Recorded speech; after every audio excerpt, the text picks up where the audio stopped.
नमस्कार बच्चों। BA part second के भारत के सांस्कृतिक इतिहास की मुख्य धाराएं। तो इसमें पहला चैप्टर है संस्कृति का अर्थ। भारतीय संस्कृति के प्रधान तत्व एवं विशेषताएं, धर्म एवं संस्कृति। तो धर्म एवं संस्कृति के अंतर्गत वैदिक धर्म के बारे में आज आपको बताने जा रही हूँ, जो कि आपके सेकंड पेपर का चैप्टर है। तो वैदिक धर्म के लिए कहा जाता है कि विश्व का प्राचीनतम धर्म है और ये धार्मिक विचारधारा के इस नाम से प्रसिद्ध है। इस धर्म में भारत के अन्य धर्मों की उत्पत्ति हुई है और यह धर्म किसी काल विशेष अथवा व्यक्ति विशेष की रचना ही है, अपितु इसके विकास में काफ़ी समय लगा। और हिंदू धर्म के कारण पूरे भारत में धार्मिक एकता स्थापित हो चुकी है। एकेश्वरवाद, आत्मा की अमरता, कर्म एवं पुनर्जन्म का सिद्धांत, मोक्ष, निर्वाण, भक्ति आदि कुछ ऐसे सिद्धांत हैं जिन्हें लगभग सभी धर्मों ने स्वीकार किया है। वेदों को भारतीय दर्शन का आदि ग्रंथ कहा जाता है। ये ज्ञान के बहुमूल्य भंडार हैं और हमारे विश्वास और विचारों के प्रमुख आधार हैं। तो वेदों के लिए कहा जाता है कि भारतीय दर्शन का आदि ग्रंथ कहा जाता है वेदों को। ये ज्ञान के बहुमूल्य भंडार है और हमारे विश्वास और विचारों के प्रमुख आधार हैं।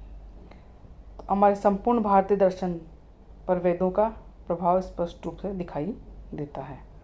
मतलब इनको आदि ग्रंथ, सबसे पहले ग्रंथ है, इसलिए इन्हें आदि ग्रंथ कहा जाता है और ज्ञान के भंडार हैं।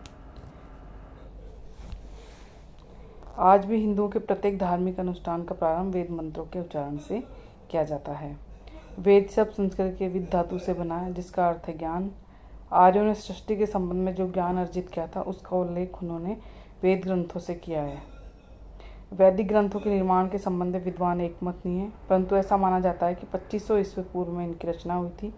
वैदिक साहित्य का सबसे बड़ा अंग है वेद, जो 4 हैं। मतलब वेद सब कैसे बना है? संस्कृत के विद धातु से बना है और इसका अर्थ है ज्ञान। और आर्यों ने सृष्टि के संबंध में जो ज्ञान प्राप्त किया था उसका उल्लेख इसके अंतर्गत वेदों में किया है। और वैदिक ग्रंथों के निर्माण के संबंध में अलग अलग विद्वानों के अलग अलग मत है और ऐसा माना जाता है कि 2500 ईस्वी पूर्व समय इसकी रचना हुई थी। वैदिक साहित्य का सबसे बड़ा अंग है वेद, जो संख्या 4 है। ऋग्वेद, यजुर्वेद, सामवेद और अथर्ववेद। ऋग्वेद को संसार का सबसे प्राचीनतम ग्रंथ माना जाता है। इसमें 10,500 मंत्र हैं, 1028 सूक्त हैं। ये 10 मंडलों में विभाजित है।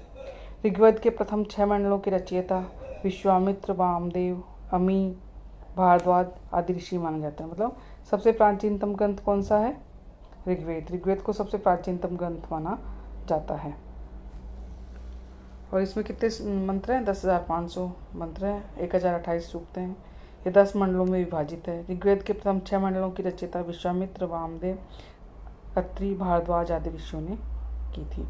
ऐसा माना जाता है कि 2500 ईसा पूर्व में इस वेद की रचना हुई थी। इसकी भाषा साहित्यिक है। इसमें वरुण, अग्नि, इंद्र आदि देवताओं की स्तुति के लिए मंत्र है। मतलब विभिन्न देवताओं की स्तुति किस प्रकार किन मंत्रों से की जाए उनका उल्लेख इसमें किया गया है। इसकी भाषा साहित्यिक है और साथ ही तत्कालीन जो वैदिक कालीन जो सामाजिक, आर्थिक, धार्मिक जीवन की जानकारी भी इससे हमें प्राप्त होती है। यजुर्वेद, यह मूलतः यज्ञों का वेद है। इसमें यज्ञों हवनों के लिए नियम तथा विधान है। इसका कुछ भाग गद्य में, कुछ भाग पद्य में है। इसमें 40 अध्याय हैं और इसकी रचना आर्यों ने कुरुक्षेत्र में की थी। ठीक है, तो यह यज्ञों का यज्ञ किस तरह से किया जाता है, इसमें यज्ञ यवनों के नियम तथा विधान इसमें बताए गए हैं।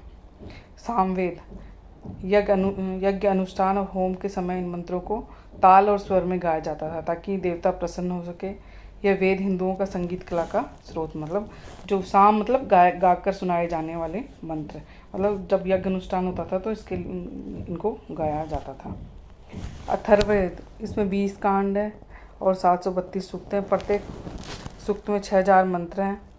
इसमें विभिन्न रोगों से बचने के लिए आयुर्वेद की औषधियों को अनेक नाम दिए गए हैं। इसके अतिरिक्त इसमें राजनीति और समाजशास्त्र के सिद्धांतों का भी, मतलब इसमें जो जादू, टोना, तंत्र, मंत्र इन सभी का उल्लेख इसमें किया गया है।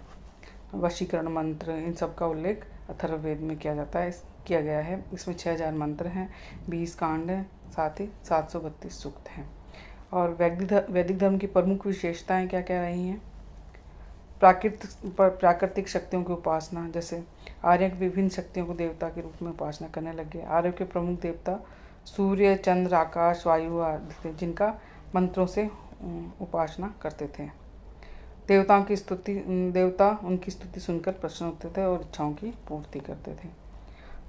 नेक्स्ट है बहुदेववाद में विश्वास। तो आर्य बहुदेववाद में विश्वास करते थे और अनेक देवी देवताओं की उपासना करते थे। ऋतु संबंधी विचार। आर्यों का मानना था कि समस्त विश्व एक निश्चित नियम द्वारा संचालित हो रहा है। इसकी दृष्टि में वरुण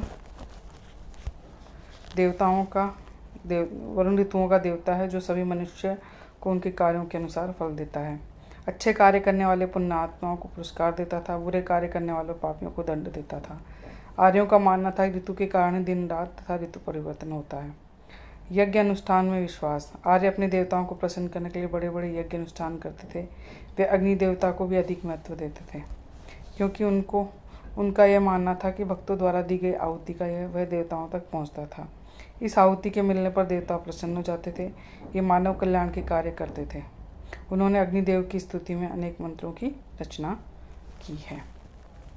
तो देवताओं को प्रसन्न करने के यज्ञों का अनुष्ठान किया जाता था और अग्नि देवताओं को अधिक महत्व दिया जाता था। और प्रारंभ में ये अनुष्ठान बहुत सरल थे, लेकिन धीरे धीरे इनका रूप जटिल होता गया। यज्ञों में बलि भी दी जाने लगी, सोमरस का भी प्रयोग किया जाने लगा और कालांतर में क्रमकांड में आडंबरों का प्रवेश हो गया। एक ईश्वर में विश्वास। प्रारंभ में आर्य बहुदेववाद में विश्वास करते थे। विभिन्न प्राकृतिक शक्तियों की उपासना अलग अलग देवताओं के रूप में करते थे, किंतु धीरे धीरे उनका एक ईश्वरवाद के सिद्धांत में विश्वास बढ़ता गया और वे मानने लगे कि सारी सृष्टि किसी न किसी एक महान शक्ति द्वारा संचालित है। तो ये वैदिक धर्म का छोटा सा मैं शॉर्ट में आपको स्वरूप बताया है। तो ये BA पार्ट सेकंड का चैप्टर है। नेक्स्ट में आपको वैदिक धर्म के अन्य जो बातें आपको बताऊंगी।